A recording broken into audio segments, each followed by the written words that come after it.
Agora o item 11 do nosso material didático, estamos no 10º século da era cristã, vamos agora ao ano 907 da era cristã. Falar de mais alguns anabatistas na região da Áustria. Bom, como é que eu vou falar aqui? Como eu digo para vocês, a gente procura documentos, a gente procura informações sobre os anabatistas. Como que a gente encontra? Dos papas dizendo tem que perseguir mais, imperador, persegue mais aí que estão ouvindo dizer que tem anabatista aí, que tem donatista aí nessa região. Eu mostrei documentos para vocês, tá ok? Normalmente o documento vem dos assassinos. Agora veja, tem um contrato de casamento, que ele exige o seguinte, o batismo de todas as crianças daquela região. Ou seja, não pode, qual a conclusão? Não pode ter igreja aí que não batiza recém-nascido. Todas as crianças da região têm que ser batizadas. Eu já falei, mas vou repetir para vocês, lembrando, por que os católicos, qual era a argumentação dos católicos também, para tentar justificar por que eu tenho que matar essas igrejas que não batizam recém-nascido? Eles diziam que essa era uma maldade que nós, no caso, fazemos com as nossas crianças. Por quê?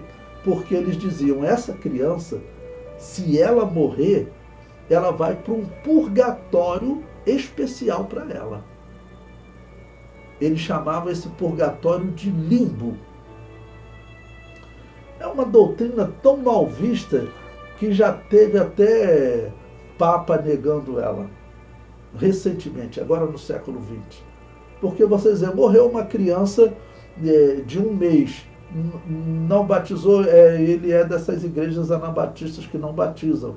A alma dessa criança agora vai ficar no purgatório o resto da vida. Isso é a maldade. Nós temos que perseguir essas igrejas. Isso aí é heresia, não pode, tem que batizar as crianças. Essa era a argumentação deles. Mas nós sabemos que, até por conta de outras doutrinas, essa é uma igreja pagã. O motivo é perseguir a verdadeira igreja de Jesus. Então, veja, nós vamos achar documento em um contrato de casamento. E esse contrato de casamento ele me faz concluir, olha, se ele teve que exigir que todas as crianças fossem batizadas lá na Áustria, é porque tinha caso de igrejas que não batizavam. E é o que os historiadores estão falando nesse período. Existiam sim muitas igrejas. Bom, eu comentei aí com vocês, nesse ano de 907, o rei Arnulfo, rei da Baviera, rei de 907 a 937, assinou um contrato de casamento onde era exigido o batismo para todas as crianças. Aí eu coloquei aí a citação desse historiador. Depois eu comento esse gráfico com vocês. Ele diz, na fronteira austríaca da Baviera, foi confirmado um tratado de paz entre Arnulfo, rei da Baviera, e Svatopluk, rei dos Morávios, sob a obrigação de juramento por parentesco e adoção batismal de crianças, na famosa Assembleia de Baviera. Svatopluk se casará com a irmã de Arnulfo, Gisela. E olha, guarde esse nome, Morávios, porque essa região da Morávia nós vamos encontrar em 400, 500 até 700 anos à frente, nós vamos encontrar essas igrejas anabatistas se destacando. Então veja, esse contrato envolvia uma região que já está nos dando a pista que tinham anabatistas escondidos lá, e que se você procurar os morávios, normalmente eles só chamam de morávios, não chamam de anabatistas, mas eles são anabatistas. Eram exatamente cristãos que não batizavam recém-nascido. Olha só que detalhe interessante, esse rei aqui, ele viveu quando? Ele viveu nesses anos, ok? De 907 a 937. já tinham cristãos anabatistas na Morávia, e esses anabatistas moravianos vão continuar existindo. A perseguição àquela região, nós veremos o Papa fazendo documentos pedindo aos reis perseguição nessa região da Morávia. Então tem documentos fartos nessa época. Bom, eu coloquei um mapa aí também para vocês verem mais ou menos as regiões do que nós temos visto nesses anos 800, 900 até o ano 1000, onde estão aparecendo grupos que são anabatistas. Bom, mais à esquerda, bem à esquerda, vocês têm os sabianos. Aquela ali é uma região dominada pelos árabes.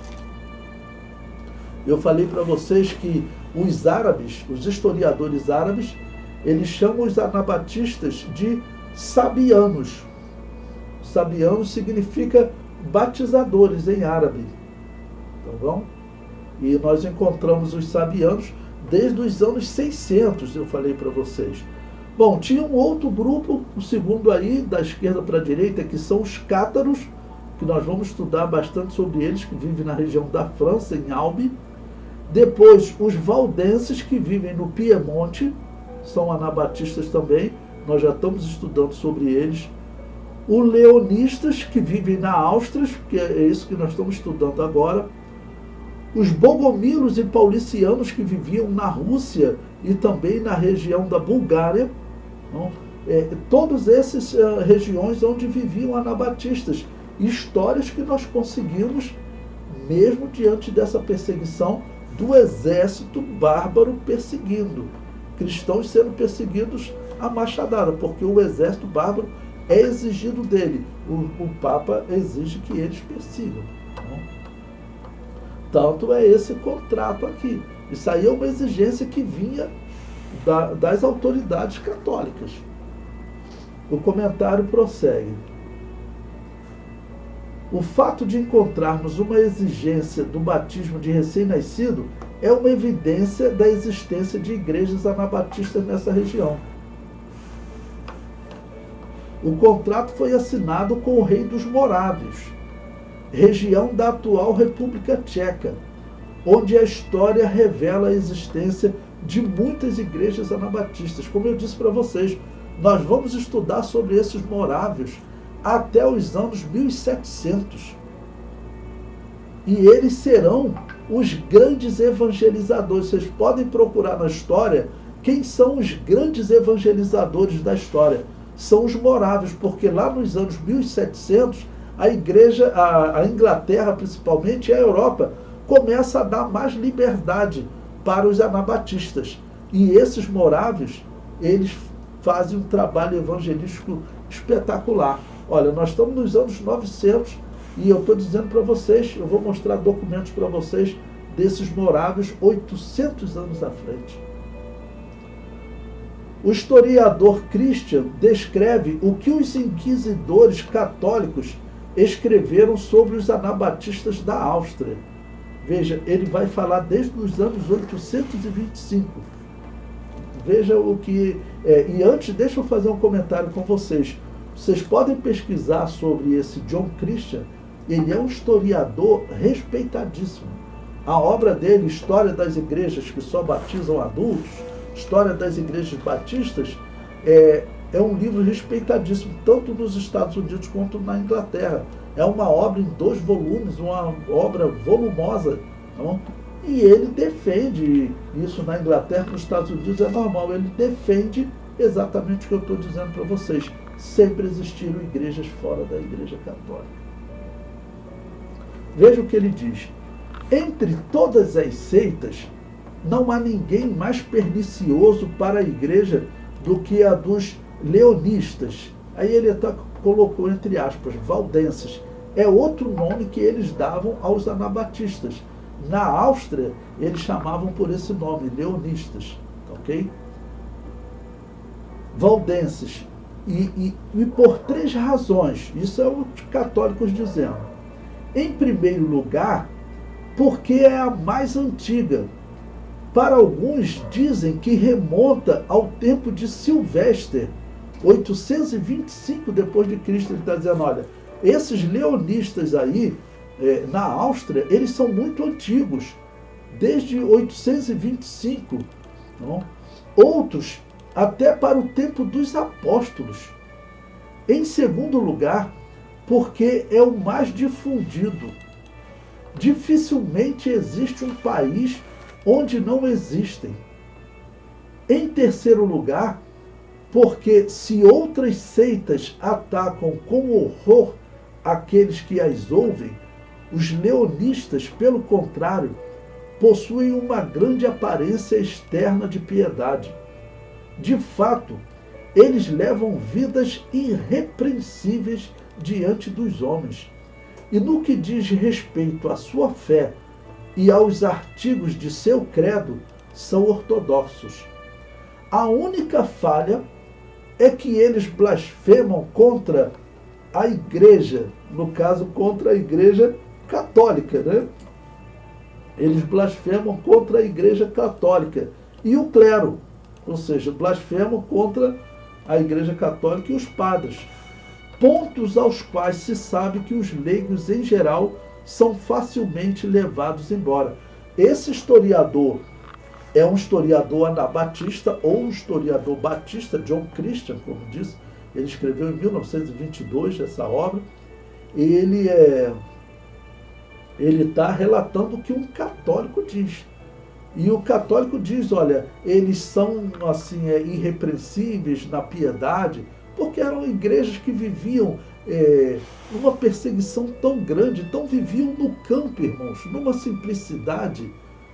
Eu conheci, como você às vezes vai para o interior, você vai encontrar cristãos assim. Pode fazer esse teste, às vezes quando você vai para a igreja do interior, né, aquelas pessoas bem simples, e as igrejas desse período eram assim, essas igrejas sendo descritas por um católico, e diz que eles são os mais perniciosos. Por quê? Porque eles têm aparência de piedade, ele diz, né? Mas eles têm uma única falha. Qual é a única falha? É falar mal da igreja católica. Inclusive nós vamos encontrar documentos em que ele chama a igreja católica de quê? De Babilônia apocalíptica. Então eu tenho que acreditar que a Assembleia de Deus ela é herdeira de uma fé como essa. Não que seja herdeira da fé daquela que está perseguindo e matando.